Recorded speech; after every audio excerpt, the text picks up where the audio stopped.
Muchas gracias a todos por estar con nosotros. Thank you very much to everyone who's here, especially the winners of this year's edition. Muchas gracias a todos que están aquí, sobre todo los que han ganado los premios. Tenemos 4 premios y vamos a tener a Samuel Kondik con nosotros. Es un profesor de filosofía en la Escuela de Artes y Ciencias en la Universidad de St. Thomas en Houston. Tiene un doctorado en filosofía y más de 10 años de trabajo, de experiencia práctica en la industria petrolera y de gas.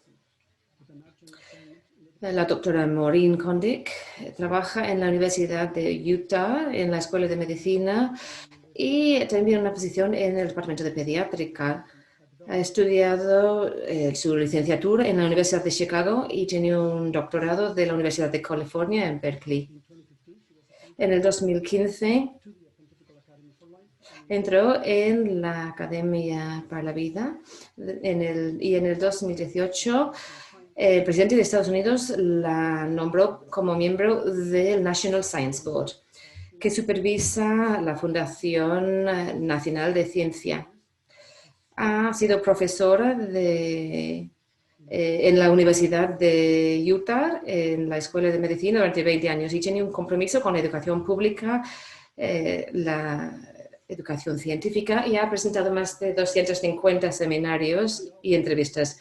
Ha escrito últimamente un libro que se llama Untangling Twinning, que habla de los temas filosóficos y biológicos que tienen que ver con los gemelos monocigóticos. En el 2018 trabajó con su hermano Samuel Kondik para escribir Human Embryos, Human Beings, a Scientific and Philosophical Approach, que ganó el premio del 2020, como ya saben todos.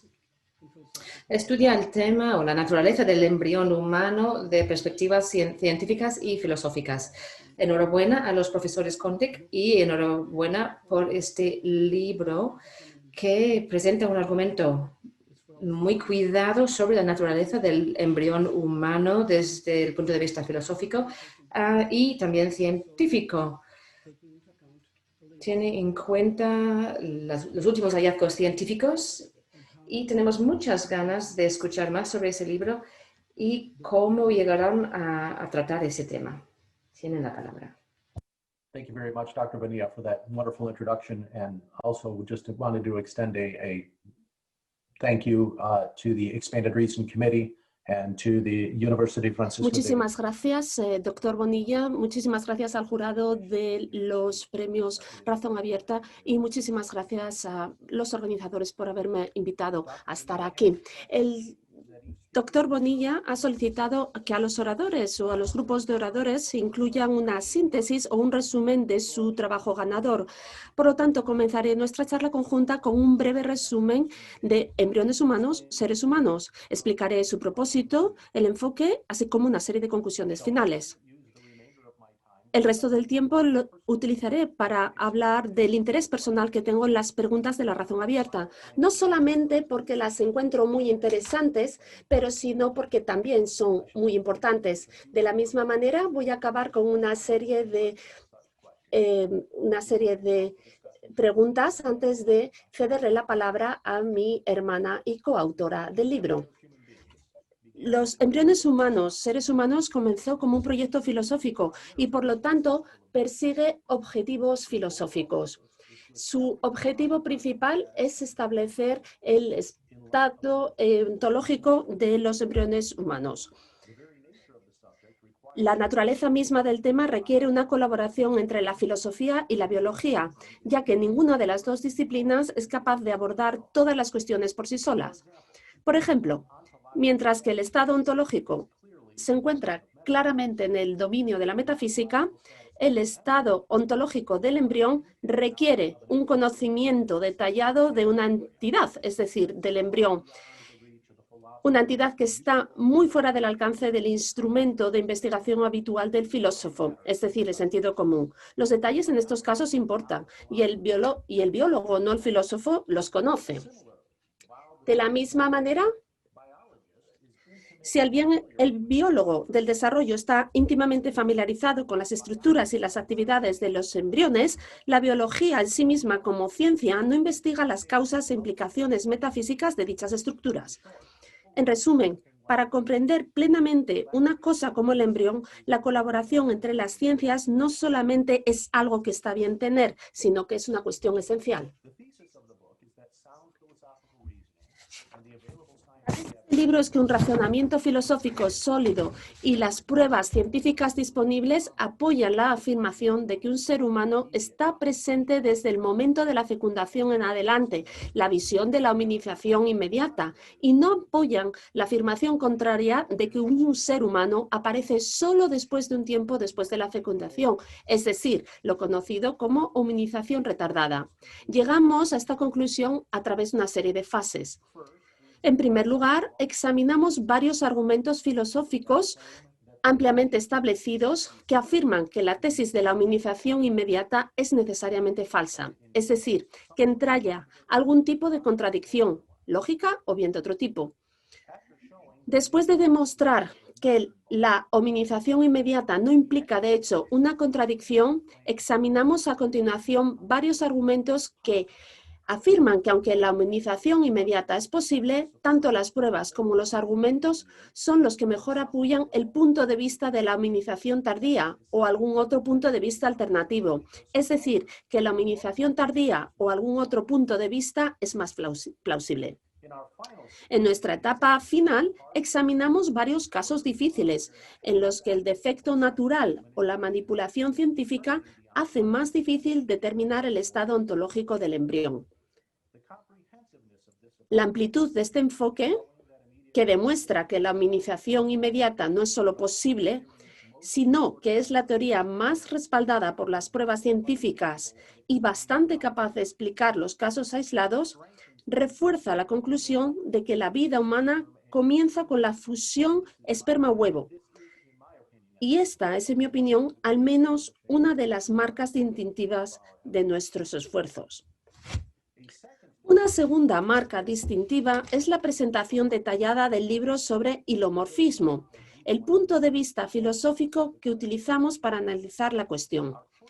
Nuestra elección del hilomorfismo como punto de partida filosófico no fue arbitraria ni un caso de adoración al héroe o falsa piedad. Si bien es cierto que el hilomorfismo tiene una posición venerada dentro de la tradición intelectual católica, hasta el punto de que se le ha dado el estatus de magisterio por medio del respaldo de León XIII a Tomás Aquino en Aeternis Patris. Mantiene esta posición precisamente porque es el enfoque filosófico más capaz de explicar la totalidad de la realidad en toda su complejidad, diversidad, sutileza y trascendencia. Simplemente ninguna ciencia, arte u otra búsqueda intelectual queda fuera de su alcance.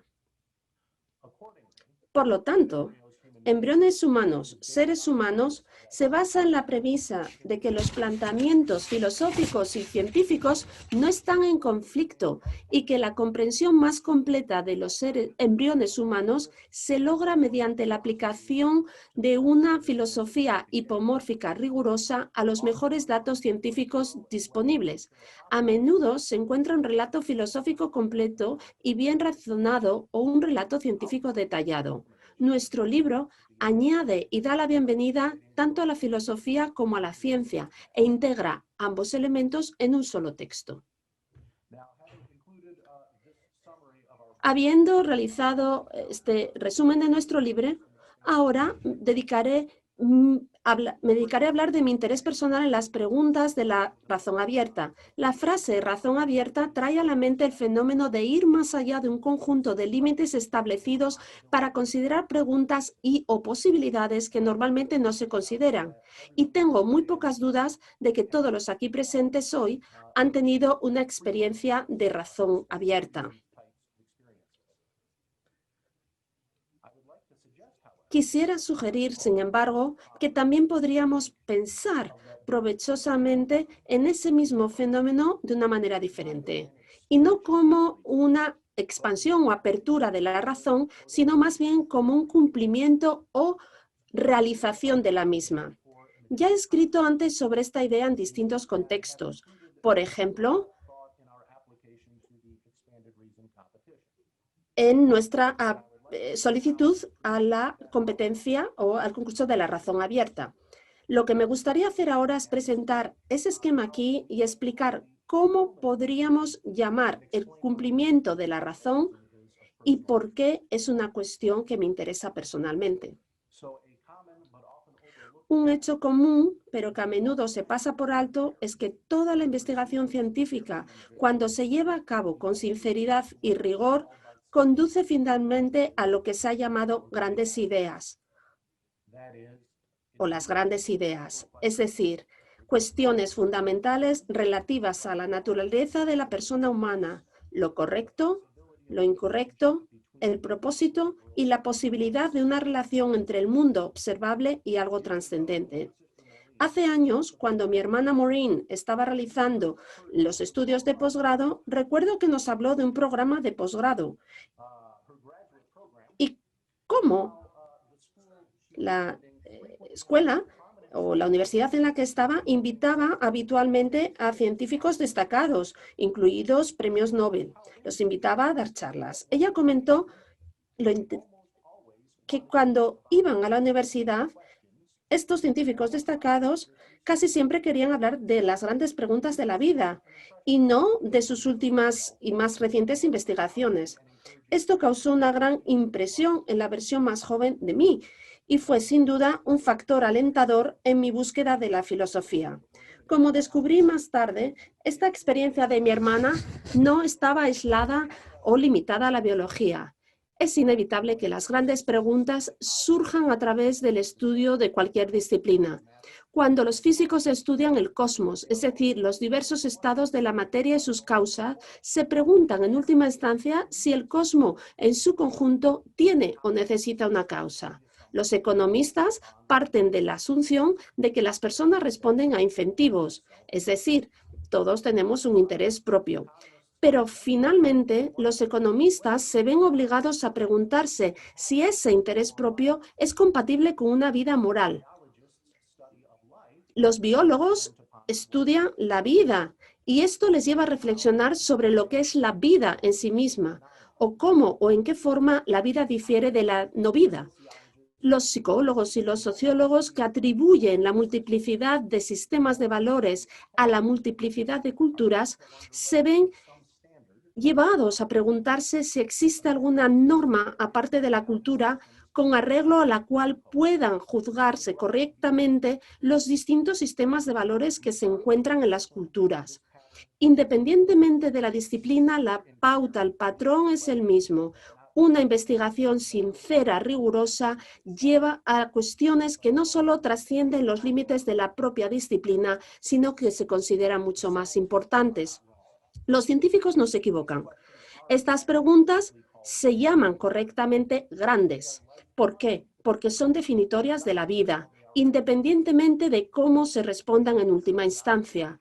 Si resulta que el cosmos no necesita ni tiene una causa, entonces la existencia humana es totalmente material y es radicalmente diferente de lo que sería si la conclusión opuesta fuera la acertada.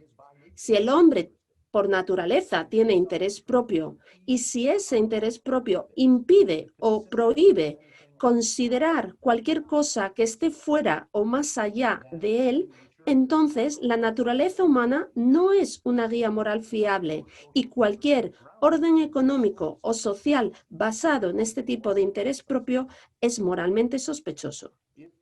Si la distinción entre vivo y no vivo resulta ser una cuestión de grado y no una cuestión de tipo, entonces no hay base para sostener que los seres humanos, por ejemplo, merecen un trato radicalmente diferente y mejor que otras cosas.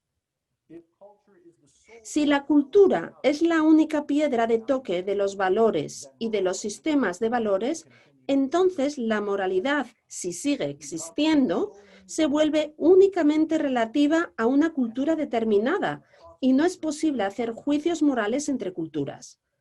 Las grandes ideas son grandes porque no solo surgen de manera espontánea, a través de una búsqueda sincera, sino son grandes ideas precisamente porque nos definen, independientemente de la respuesta correcta. Las grandes ideas son también inherentemente de carácter filosófico y teológico, y esta es la fuente de mi interés personal y profesional en la ciencia. Determinar si el universo en su conjunto tiene o necesita una causa requiere descubrimientos de principios que no se descubren ni en la física ni en la metafísica, y la respuesta nos lleva a reflexionar cuál sería el carácter o la naturaleza de tal causa cósmica. Las investigaciones sobre el estado del interés propio nos obligan a investigar la realidad entre el ser, la bondad y cómo, de manera inexorable, el impulso del interés propio, en última instancia, es un impulso de autopercepción y plenitud del ser. Dichas preguntas no pueden responderse dentro de los confines de la economía. Las preguntas relativas a la vida nos llegan a distinguir entre sustancias y agregados, distinción que es profundamente importante, pero que no se ha descubierto en estricto senso en la biología.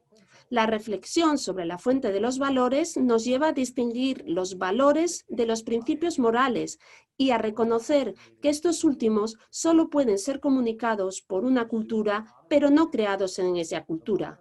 Cuando se persiguen con honestidad y rigor, todas las creencias modernas apuntan a cosas más allá de los límites de sus respectivas disciplinas, cosas dignas de la atención del científico moderno. Ampliar la razón para abordar directamente y científicamente tales cuestiones es totalmente apropiado y muy necesario. Ahora hablaré de una serie de puntos en los que he estado interesados en relación con la razón abierta, y ahora me gustaría abordar esta cuestión con más detalle. A primera vista, un filósofo podría ser acusado de interesarse en preguntas del tipo razón abierta, porque son muy halagadoras para el filósofo.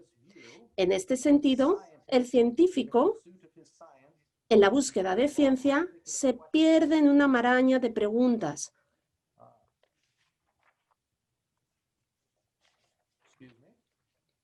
¿Disculpas?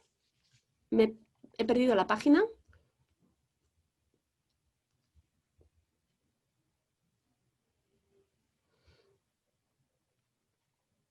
There we are. My apologies. Bien, me disculpo de nuevo. Se pierde una maraña de preguntas más allá de su experiencia y debe ser rescatado por el noble y galante filósofo. Tal punto de vista es demasiado unilateral, por muy tentador que sea. La realidad es que la verdadera filosofía, incluida y especialmente la hilomórfica, se basa en datos y en observaciones, al igual que las ciencias modernas. Esto se aprecia tanto en Aquino como en Aristóteles, y la misma cuestión de la hominización que nosotros argumentamos en nuestro libro. Ambos gigantes filósofos llegan a la conclusión completamente opuesta a la nuestra. Es decir, ambos optan por la hominización retrasada en lugar de la inmediata. ¿Por qué? ¿Por qué lo hacen? ¿Y por qué un buen tomista, como yo mismo, estaría tan cómodo en desacuerdo con mi reconocido maestro? Para resumir, porque está claro que Aristóteles y Aquino concluyen lo que concluyen, esto es así por los datos de los que disponían y que no apoyan ninguna otra conclusión razonable. En tanto que no contaban con microscopios ni conocían el ADN, no tenían pruebas de que lo que crecía en el vientre de la madre fuera un ser humano. Y como bajo el hilomorfismo el alma de un ser vivo es también su forma, una cosa que no se ve o actúa como un humano no es un humano. Ahora, desde nuestra posición ventajosa en el siglo XXI, sabemos lo contrario. Y lejos de traicionar a Aristóteles y Aquino, estoy siguiendo sus pasos. Con los microscopios, nuestro conocimiento del ADN y en general nuestro conocimiento del proceso evolutivo, ahora sabemos de hecho que el embrión es un humano precisamente porque parece un humano, aunque no sea un humano adulto. En resumen, mi propia creencia de la filosofía me atrae hacia las ciencias modernas porque dependo de los datos que ellas proporcionan. Mientras que en muchos casos el ojo desnudo y el sentido común son competentes para juzgar los asuntos, en algunos casos muy importantes e interesantes resultan insuficientes, aunque, insisto, no irrelevantes. En lugar de ser un ejercicio de autoengrandecimiento, las preguntas de la razón abierta requieren todo lo contrario. Es esencial que todas las partes muestren gran humildad. Resulta que el filósofo y el científico se necesitan mutuamente.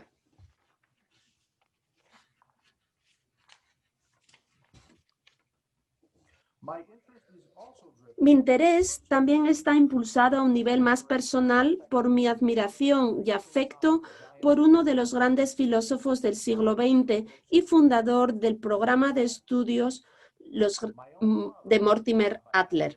Mi propio padre fue profesor de Adler en la Universidad de Chicago y, por lo tanto, la influencia de Adler me influyó doblemente. No solamente Adler era digno de consideración por derecho propio, sino que también llevaba el emblema de mi padre. Mi padre incluso me dio una copia de la gran obra de Adler, La diferencia del hombre, la diferencia que hace, cuando yo solo tenía 13 años. Todavía tengo esa copia, con las notas que tomé a los 13 años en los márgenes, y continúo utilizando la copia de ese libro en mis clases. Adler, un psicólogo, estaba muy interesado en lo que él llamaba preguntas mixtas, es decir, preguntas en el límite de la filosofía y de las ciencias modernas. Alguien con influencia de Adler no podía evitar sentirse atraído por preguntas tan similares.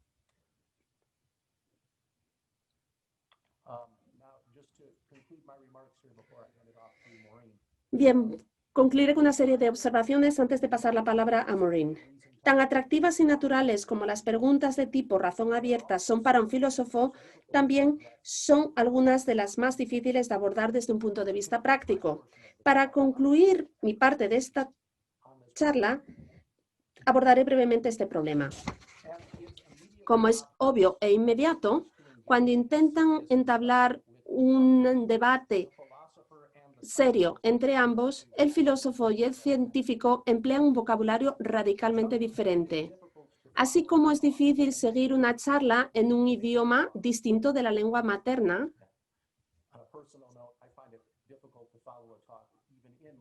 bueno, he de decir que en ocasiones me resulta difícil seguir charlas incluso en mi propio idioma, también es difícil abordar un problema en un idioma que no sea el de la propia disciplina.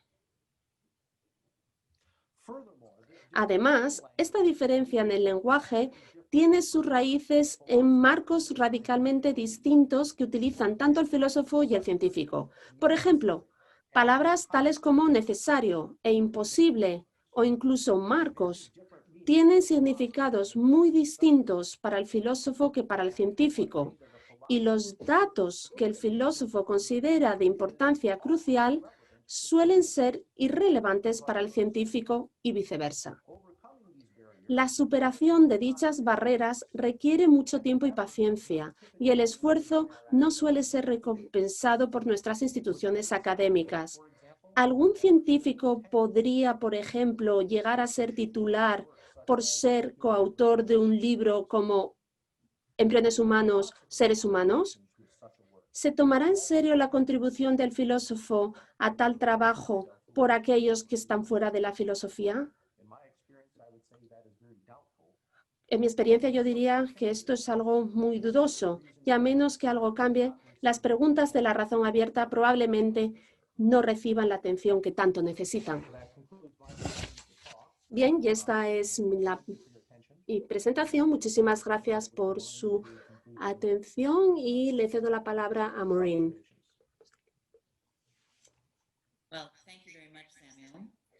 for that excellent introduction to the questions underlying our book and to how they relate to the goals of the Expanded Reason competition. My own path to these questions started at a somewhat different place than Samuel has accounted. As he mentioned, our father was a philosopher, and we both grew up with a very deep respect for the importance of philosophical questions and for the power of a logical analysis. However, from a very early age, I was fascinated by how things worked and strongly attracted to the scientific method as a means for arriving at a mechanistic explanation for observed phenomenon. While I appreciated a rousing intellectual debate as much as any of my siblings, I also appreciated the simple Yo joys of siempre valoraba la maravilla de desmontar algo para entender su funcionamiento, aunque no siempre era capaz de volver a montarlo.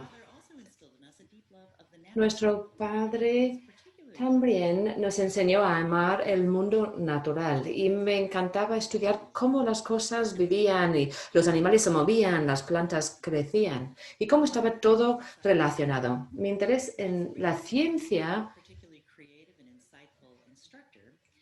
fue en parte consecuencia de un instructor que conocí como adolescente. Ella era muy buena profesora y a pesar de sus clases tan interesantes y de tener las mejores notas, ella sabía que yo estaba todo el rato leyendo novelas por debajo de la mesa. En lugar de castigarme, me dio un libro de texto universitario y era el reto perfecto. Me enganchó porque los detalles y todo lo que vi de los organismos vivos me parecía fascinante. Con su permiso, pude utilizar el laboratorio del instituto para preparar un concurso científico. Diseñé mis propios experimentos con unos resultados muy interesantes y hice una presentación muy elegante y gané el primer premio. Y así empecé mi carrera como bióloga.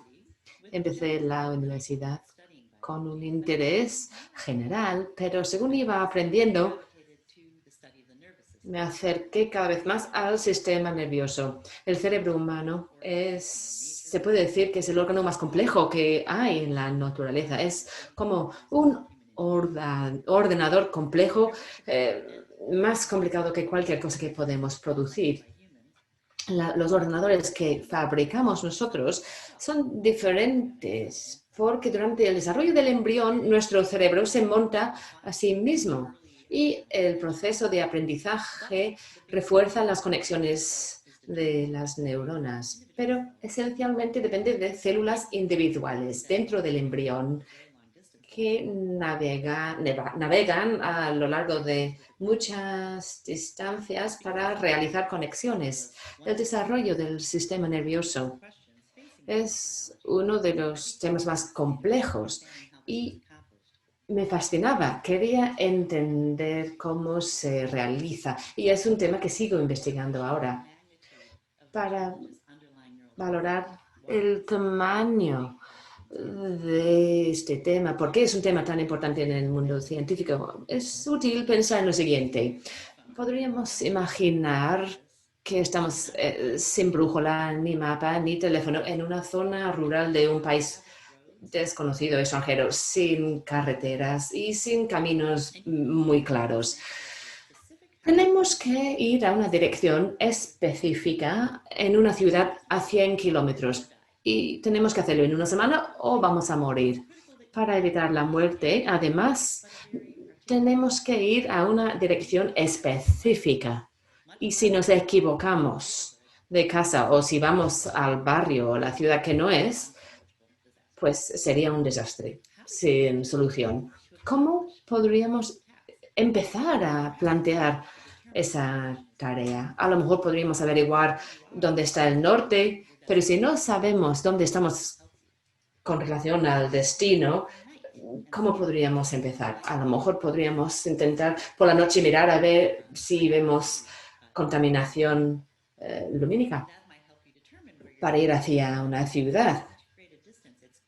Pero con distancias tan largas, tampoco a lo mejor nos ayudaría mucho. A lo mejor buscaríamos cualquier casa, la casa más cercana, para hablar con la gente ahí. Pero a lo mejor esas personas en esa casa a lo mejor no van a conocer la dirección.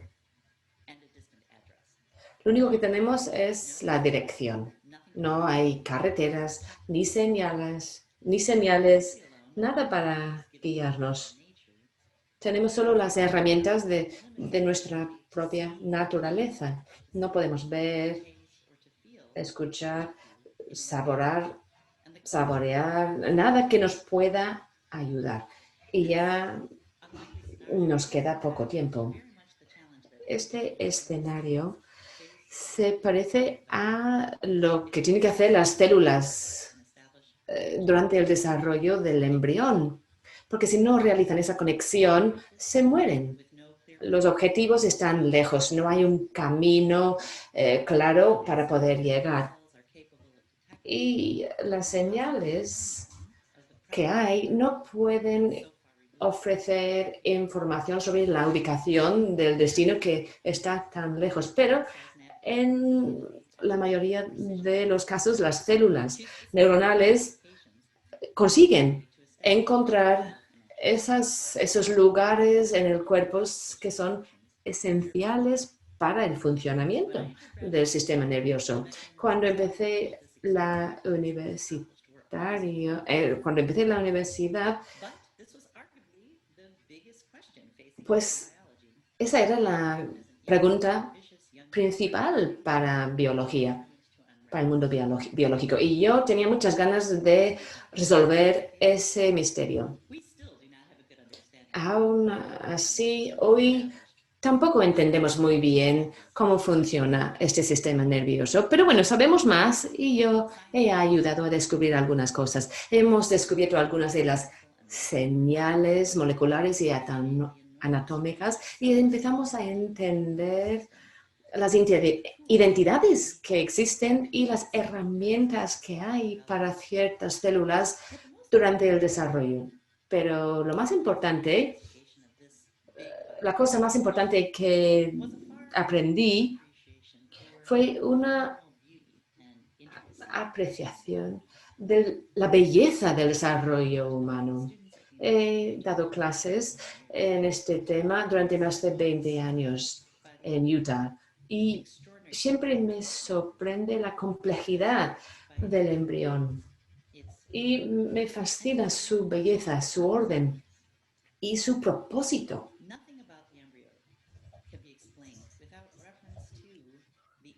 Para explicar el embrión tenemos que siempre hablar de su propósito. Y al estudiar el embrión me di cuenta de que no podíamos explicar lo que ocurría solo a través de la mecánica. Me quedó muy claro que las causas eliminadas por el método científico no eran suficientes para explicar por qué el mundo natural funciona tal como funciona. Y esa nueva convicción me impulsó a pensar en preguntas más filosóficas que hasta ese momento pues había obviado. Y en ese momento Samuel necesitaba entender mejor los mecanismos y las moléculas en el desarrollo humano. Colaboramos y fue muy fructífero, pero también frustrante, porque entendíamos el mundo de distinta manera. Los dos estábamos convencidos de que estábamos hablando del mismo mundo y que nuestras perspectivas eran válidas. Sin embargo, era difícil llegar a una manera de comunicarnos. Samuel decía que estábamos creando una filosofía para la piedra Z, pero con humildad y con respeto desarrollamos un análisis que esperamos que hable claramente a los que utilicen el lenguaje científico o el lenguaje también filosófico. Samuel y yo hemos conseguido algo valioso y hasta cierto punto único. Nuestro libro habla de un tema importante relacionado con la naturaleza humana. Se encuentra entre la biología y la filosofía. Y tenemos o necesitamos una combinación del enfoque biológico y científico para dar una respuesta adecuada. Y quiero mencionar 3 aspectos de nuestro trabajo. Primero, como bióloga, estoy orgullosa de nuestra presentación del lado científico. Muchas veces las obras de conocidos científicos me han decepcionado. Esas obras que son muchas veces para personas no científicas, porque a veces explican cosas obvias, pero les faltan pruebas científicas. Queríamos utilizar el conocimiento de los embriones sin que fuese un libro solo para científicos. No es un tema sencillo, pero queríamos hablar de forma clara y que fuese un libro accesible a los no científicos, sin generalizar demasiado. La ciencia es precisa, sofisticada y el nivel de detalle es apropiado para el nivel de evidencias científicas y para resolver la pregunta. En mi campo nunca hay suficiente detalle y por eso ha sido un reto para mí. Yo creo que hemos adaptado el nivel de detalle a las preguntas y yo creo que es uno de los principales logros de esta obra. Segundo, estoy orgullosa de haber explicado claramente el ilemorfismo. Los científicos hoy en día a veces descartan el tema de la forma sustancial. No creen que sea relevante. La mayoría de los científicos están de acuerdo con Descartes cuando escribió: ninguna acción natural puede explicarse con esas formas sustanciales, ya que los defensores dicen que están ocultas y ni siquiera las entienden. Si dicen que alguna acción surge de una forma sustancial, es como decir que surge de algo que no se entiende. Y eso explica nada. Y ahí termino la cita. De hecho, ahí está la idea de que la entidad depende de sus moléculas. Y si vamos más allá, parece más bien algo místico. Los que defienden este punto de vista no pueden defender su postura. Sin hablar de la forma sustancial, no puede haber una explicación de cómo una entidad viva sigue siendo una única entidad a pesar de su composición molecular que está cambiando constantemente. Los biólogos reconocen esa continuidad, identifican una rata del laboratorio como la misma rata en todas las fases de su vida, desde nacimiento hasta la muerte.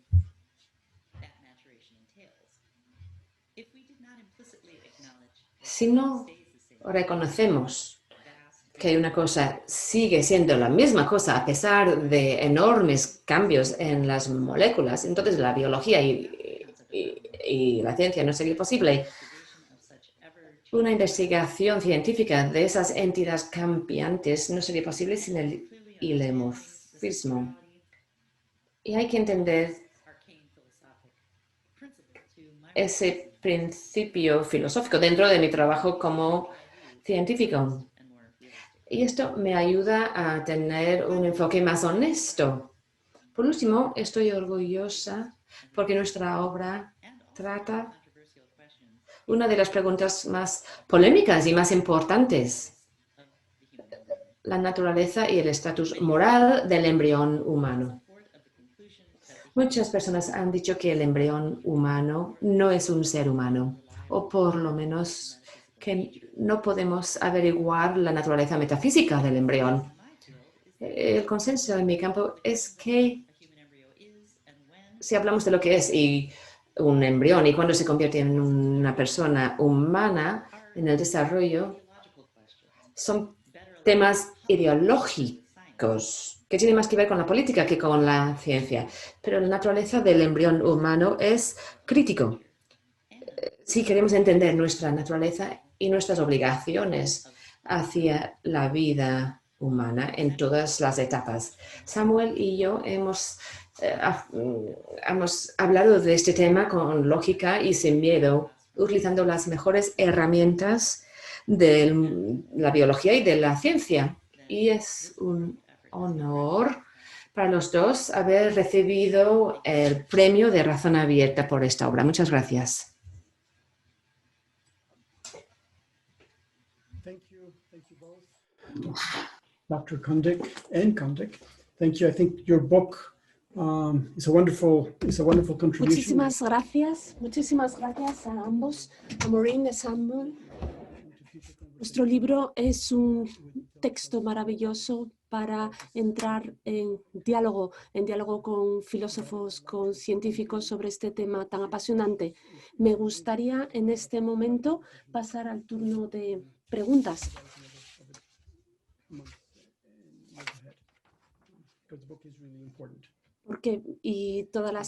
Algunas de las preguntas que va a suscitar el libro, porque es un libro muy importante. Ustedes en su libro analizan desde la perspectiva filosófica de la naturaleza el embrión humano. ¿Por qué creen que la ciencia es insuficiente para explicar la naturaleza de una entidad como el embrión? Además, ¿por qué creen que la perspectiva filosófica metafísica, no la empirista reduccionista, es la más adecuada para comprender su naturaleza? ¿Quieres empezar, Samuel? Sí. Desde mi punto de vista,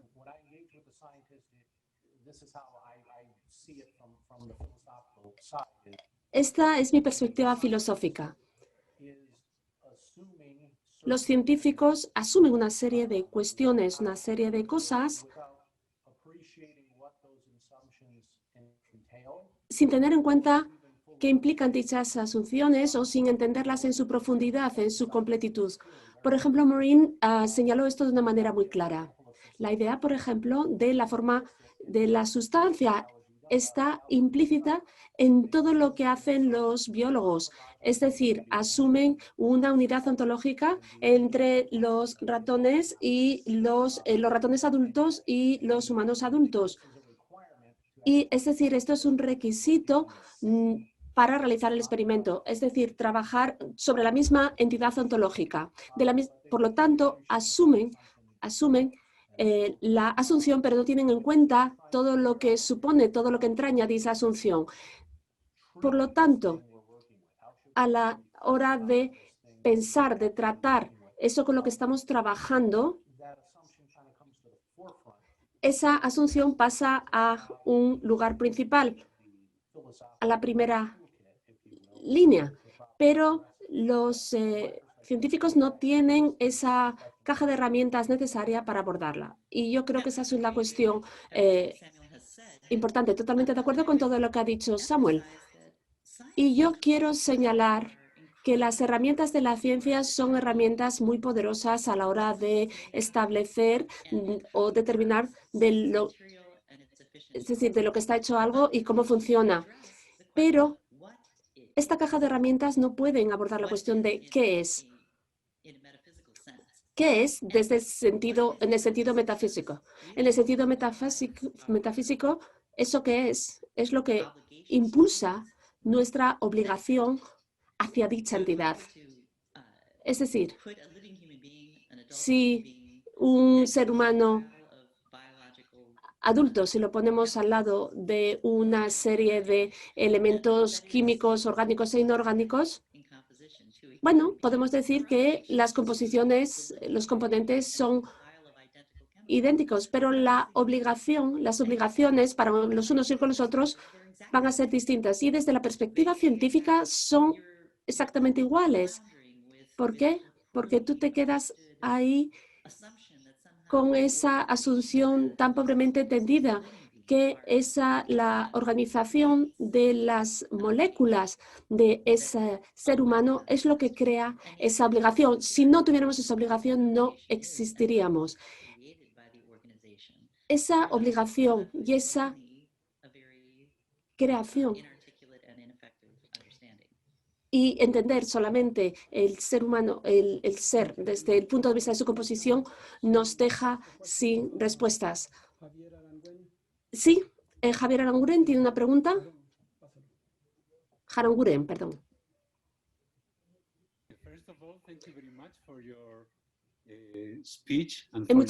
En primer lugar, muchísimas gracias por su presentación, por su libro. Estoy totalmente encantado de ver de la unión del embrión y la sustancia. Eso es algo que he enseñado durante muchísimos años en mis clases de filosofía. Muchísimas gracias por lo que ha dicho de Mortimer Adler. Y en ese sentido tengo una pregunta sobre un elemento señalado en su libro. Si este punto de vista sobre cómo aunar las cuestiones filosóficas y científicas como las grandes preguntas, si está tan claro como fue para Hutchins y para Adler y para ustedes y para mí, para Ratzinger,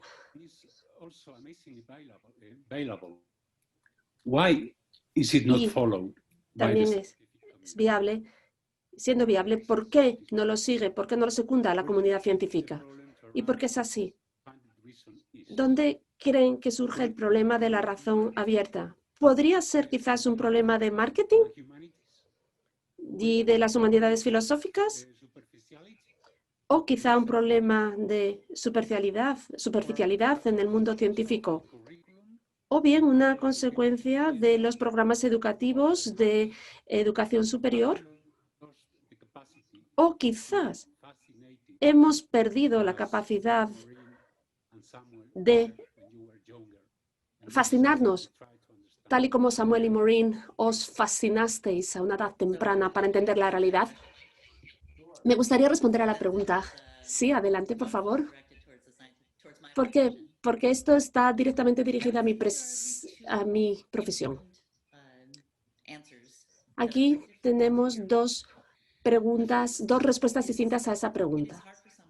En primer lugar, esto es difícil para alguien que trabaja en ciencia experimental, valorar esa belleza y ese atractivo del descubrimiento. No puedo contar el número de veces que me levantaba a las 2 de la mañana, me vestía y corría al laboratorio. ¿Por qué? Porque no podía esperar hasta el día siguiente para ver el resultado, el descubrimiento de un experimento en curso. Es decir, es algo que te intoxica. Te intoxicas de querer controlar la naturaleza, es decir, percibir algo en la mente y manifestarlo en la realidad. Es algo así como el poder de Dios. Y muchos científicos se emborrachan de esa experiencia, es decir, porque están tremendamente atraídos por el poder y por la fascinación de este mecanismo. ¿Por qué? Porque no hay nada más, en su mente no tienen nada más que este experimento. Y la segunda respuesta en defensa de mi profesión es la siguiente. Cuando yo era joven y estudiaba para los exámenes, yo tenía una gran ambición. El ámbito de estudio era un ámbito relativamente nuevo y yo leía absolutamente todas las publicaciones en el área de desarrollo neuronal. Es decir, leí absolutamente todo lo que se publicaba en mi ámbito de trabajo, en mi ámbito para aprobar los exámenes. Ahora se publican unos 300 trabajos al mes. Si yo no hiciera nada más que leerlos 24 horas al día, 365 días a la semana, no tendría capacidad para hacerlo. Y, consecuentemente, la ciencia se estrecha cada vez más. Lo único que podemos hacer es cada vez más estrechar el ámbito de nuestra especialización. ¿Por qué? Debido a esta gran cantidad de información a la que todos nos enfrentamos. Y, consecuentemente, nos enfrentamos a un desafío cuando pensamos en cuestiones que están más allá de esta zona tan limitada, tan estrecha. El reto de hablar a alguien fuera de la razón abierta es un gran reto. Si nosotros no fuéramos hermanos y hermanas, si no nos quisiéramos como nos queremos y si no nos hubiéramos comunicado durante décadas y décadas y trabajado juntos, no hubiéramos tenido éxito, sin lugar a duda. Y bueno, en ocasiones estuvimos a punto de no tener éxito. ¿Por qué? Porque en ocasiones nos enfadábamos durante meses y no nos hablábamos. ¿Por qué? Por el gran desafío que todo esto suponía. Es decir, aportamos porque en la ciencia se hace poco esfuerzo para ir más allá de las disciplinas y para abordar las preguntas de tipo razón abierta. Muchísimas gracias, Samuel. Sí, brevemente voy a añadir algo a esta respuesta. Y para defender a la ciencia, diré que en la ciencia puedes conseguir muchísimo éxito. En la ciencia se puede conseguir muchísimo éxito si reflejar estas asunciones básicas a las que me refería anteriormente. Puedes avanzar muchísimo, tener muchísimo éxito en la ciencia sin abordar en absoluto ninguna cuestión filosófica. Es decir, puedes ganar un premio Nobel y sin haber pensado en el estado ontológico de ese ratón con el que experimentaste. Es decir, se pasa de alto fácilmente a menos que estés motivado, impulsado por algo que te lleve hacia ahí. Y entiendo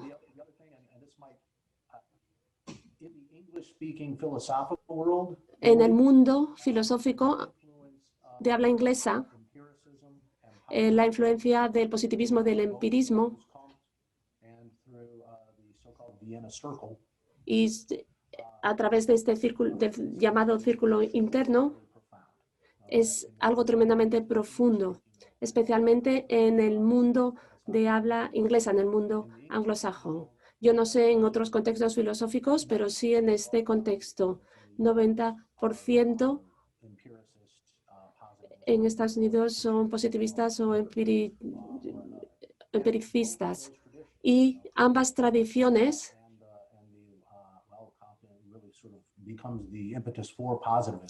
son el ímpetu, el impulso del positivismo, muchísimo positivismo. Y rechazan completamente la idea de existencia.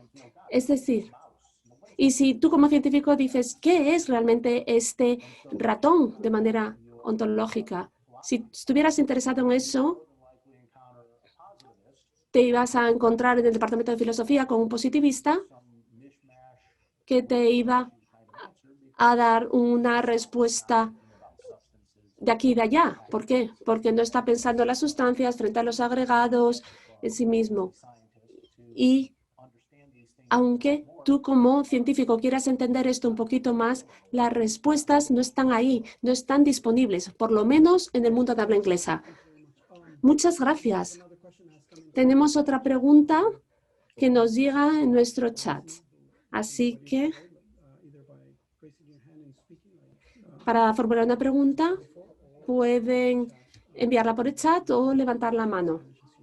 También pueden formular la pregunta en inglés o en español, tal y como deseen. Bien, tenemos una pregunta de David de Vega. ¿Por qué el criterio más importante de la ciencia, quizás, en la ciencia contemporánea, sea el consenso entre los científicos? Es decir, ¿por qué el consenso se ha visto como el elemento más importante y frente a la observación de la realidad? Yes, I do. Eh,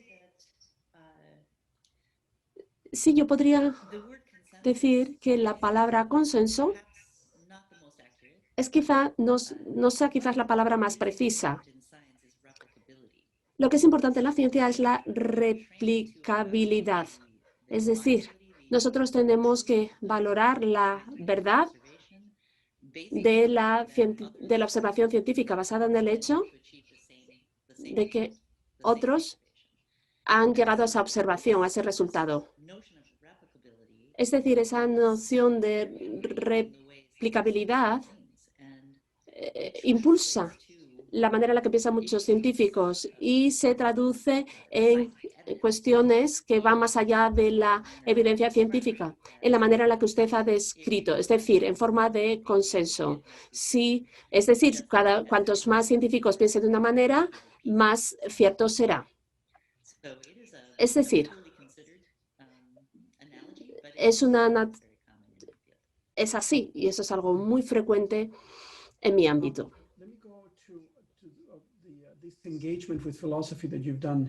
Bien, la relación o la implicación en la filosofía. En su libro explican conceptos filosóficos como, por ejemplo, materia, forma, alma, sustancia y todo esto relacionado con el ideomorfismo. También hablan del acto y de la potencia. ¿Por qué es necesario hacerlo? ¿Por qué ven la necesidad de hacerlo?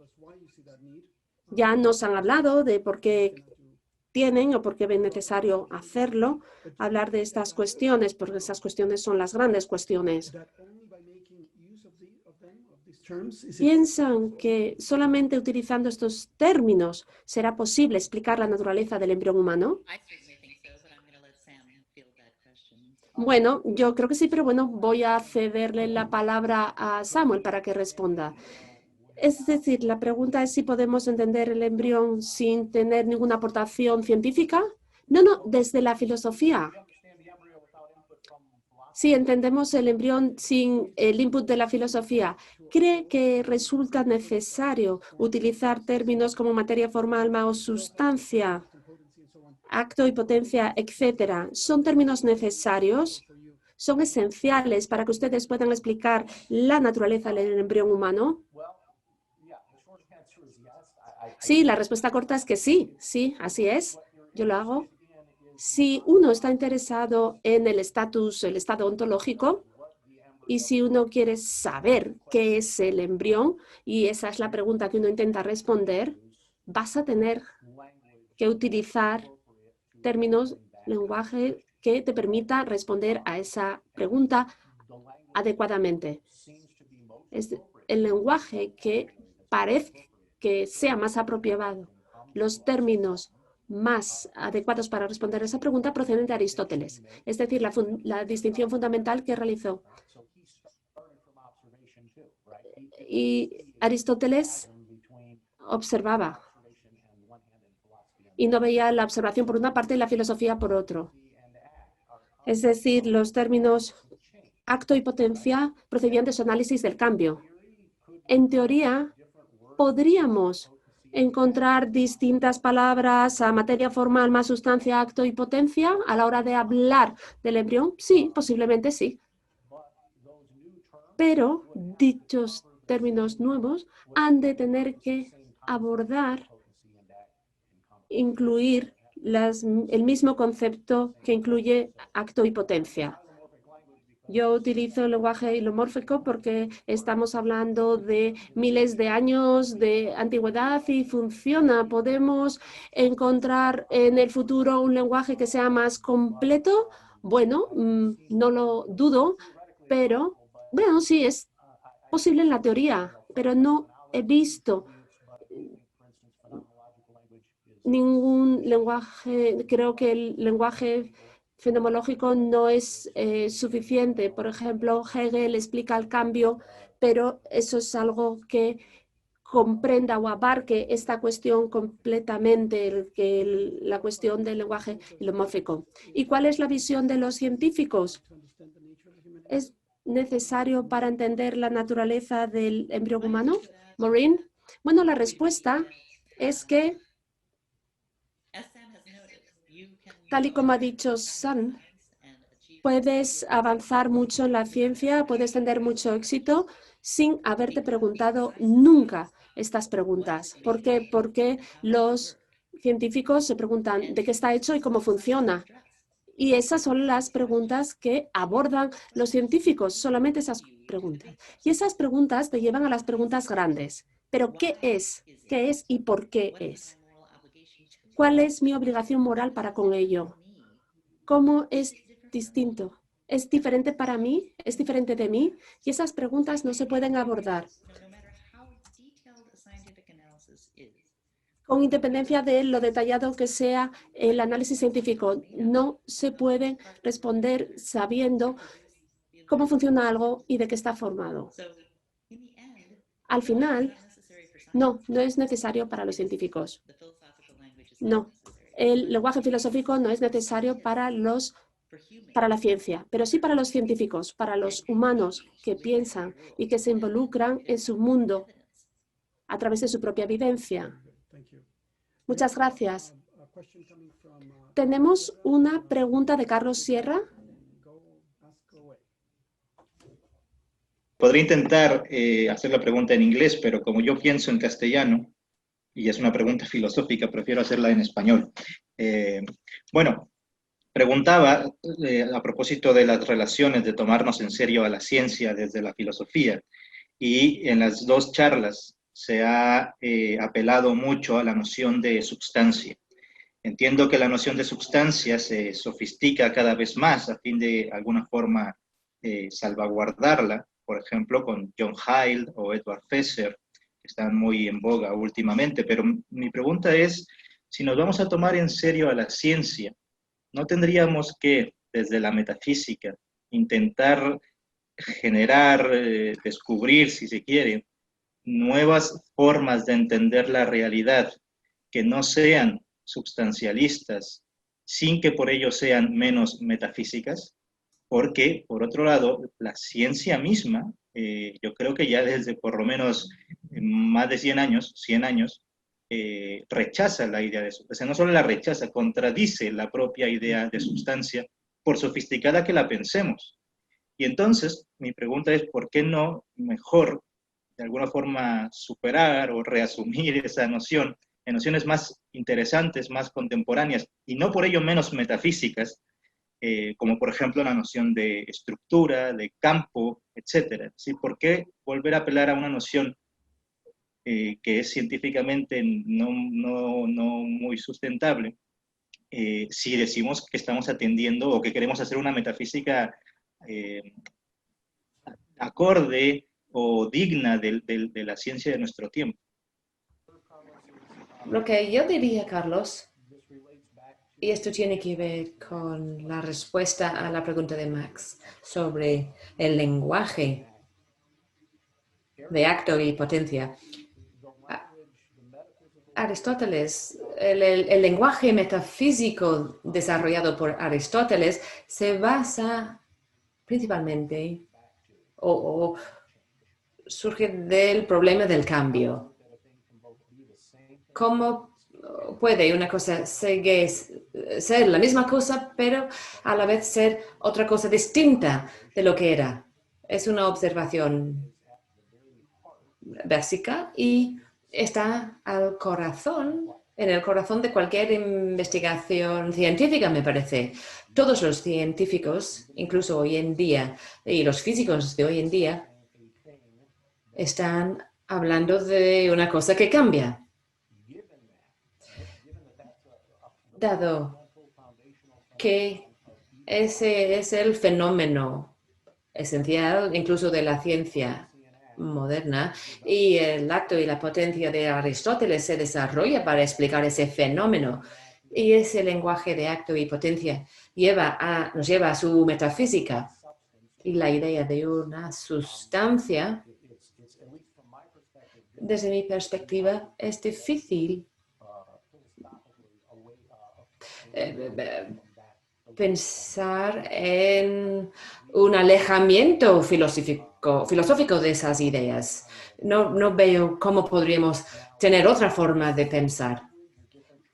Si preguntamos si podríamos utilizar otras palabras que no fuesen acto y potencia, bueno, sí, seguro que sería posible, pero yo creo que si lo intentásemos, el lenguaje nuevo, creo que pues volvería a las ideas de Aristóteles de acto, potencia, sustancia, etc. Podríamos desarrollar nuevos campos filosóficos con ese nuevo lenguaje y podría resultar más fácil hablar de otros temas nuevos con un lenguaje nuevo. Aún así, creo que tendríamos que ser conscientes de que tienen que servir para responder a las mismas preguntas que planteaba Aristóteles sobre esa idea de cómo una cosa puede seguir siendo la misma cosa y a la vez ser otra cosa distinta. Yo no tengo nada en contra de un lenguaje nuevo, pero yo creo que habría que hacer eso teniendo en cuenta que hay una pregunta básica, fundamental, que todavía necesita una respuesta. Estoy de acuerdo con lo que ha dicho Samuel. Y yo haría hincapié en que la ciencia no ha rechazado los conceptos de ilemorfismos, sino es que la ciencia hace caso omiso. No hay ninguna base científica y no hay ningún consenso científico porque la ciencia no puede hablar de este tema utilizando evidencias para rechazar estos conceptos. Lo que ha pasado es que la ciencia pues no lo ve necesario teniendo en cuenta el éxito que ha tenido. Los científicos no necesitan el ilemorfismo para hacer ciencia, pero deberían pensar de forma coherente. Yo sé que muchos de mis colegas no sienten la necesidad de esto, pero en muchos sentidos tienen una lógica incoherente. Me gustaría desarrollar esta idea un poco más porque es muy interesante. El principio del movimiento y del reposo de Welton, que podría considerarse equiparable a la noción del alma, alude a una realidad que vislumbramos desde sus propiedades. ¿Es equiparable a la noción actual de vida esta actividad que podemos contemplar en un ser vivo o no en un ser sin vida? ¿Cuál es la especificidad del alma humana? Sí, ¿cuál es la especificidad del alma humana que vislumbramos en el embrión y no en cualquier otro ser vivo en estado embrionario? ¿Qué hay que está vivo en el embrión humano? A diferencia de otros embriones. Quizás no con lenguaje filosófico, pero utilizando el lenguaje científico. Es una pregunta muy difícil porque estamos preguntando cuál es la evidencia en términos materiales. Estamos hablando de las moléculas, el ADN, la estructura que hay en el embrión humano que lo diferencie de un embrión no humano o un embrión con una relación muy cercana o de otra cosa completamente diferente que no sea ni siquiera un embrión, pero que tenga cosas en común. Esa pregunta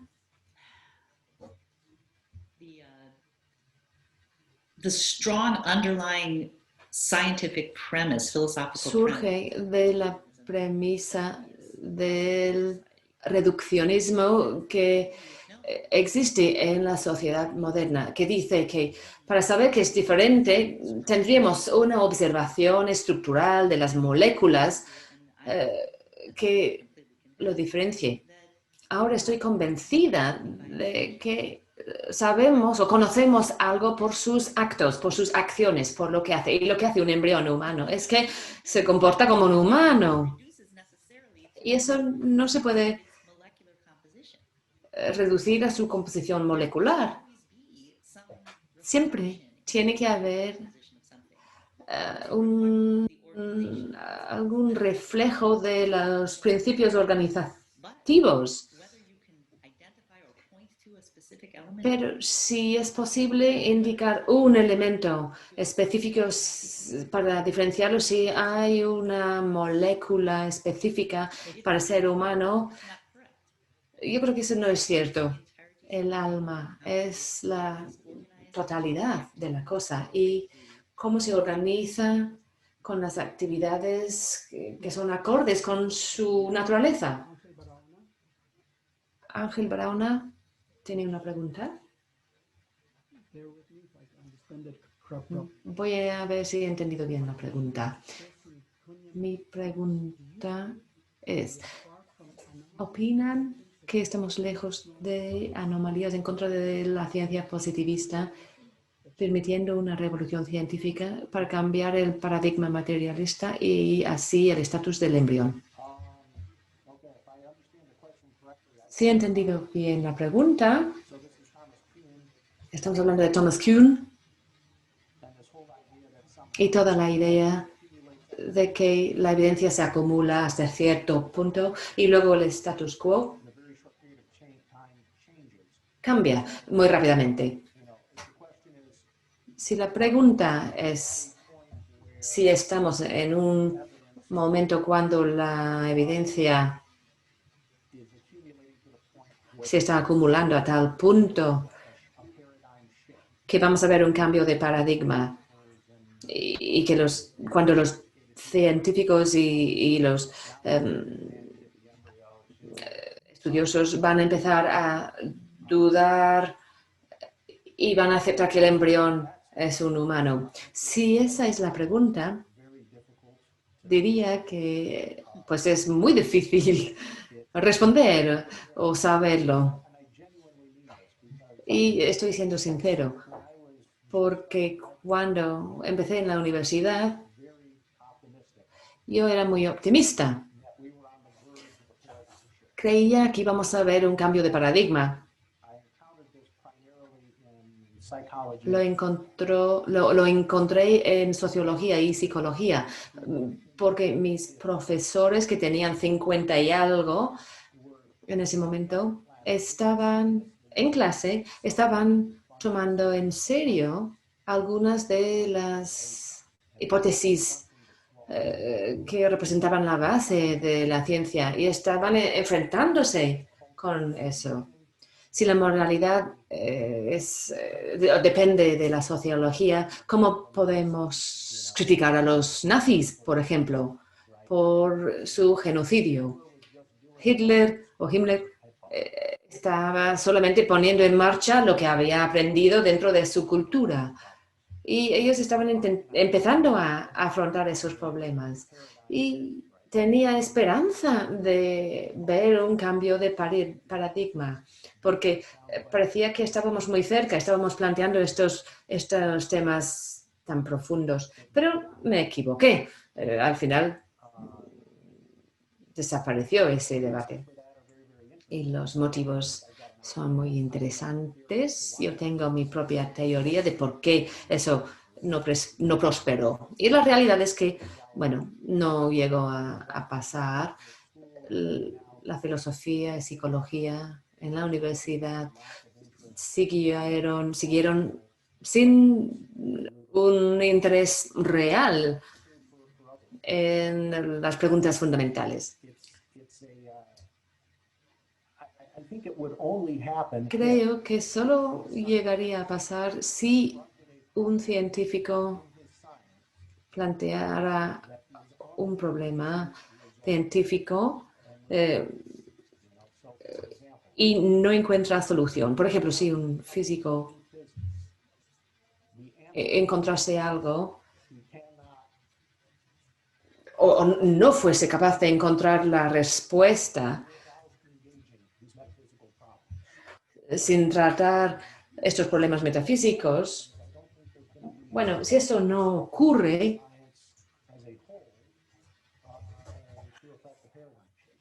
no vamos a ver un cambio de paradigma.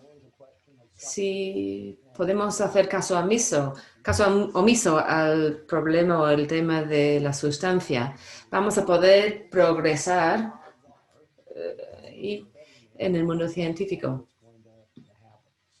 Y pues eso es lo que va a pasar, es lo más probable. Yo puedo ser más optimista. Lo siento, se nos acabó el tiempo. Yo pido la última palabra. Yo tuve la última palabra. Sí, podríamos seguir y seguir. Muchas gracias a los dos, profesora Maureen Condic y profesor Samuel Condic. Su libro lo recomiendo. Acaban de ganar el premio por ese libro. Y vamos a volver en 15 minutos con James Arthur de Birmingham University. Va a estar con nosotros para una conversación que seguramente será muy interesante. Muchas gracias.